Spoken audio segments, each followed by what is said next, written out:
presidente, caros colegas, aos chefes escoteiros sempre alerta.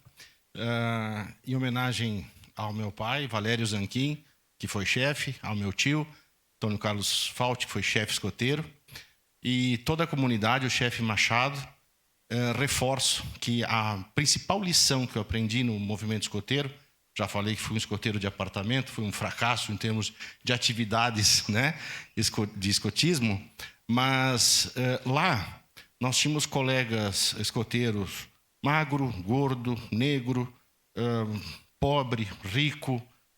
Nós vimos apenas o lenço que nos unia, a patrulha que nos unia, o fogo de conselho, a jornada. Essas atividades me fizeram ser cego ao preconceito.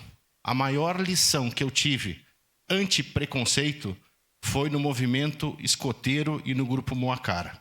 Então, além de declarar meu voto favorável, vou votar sim, fica aqui um registro desse vereador.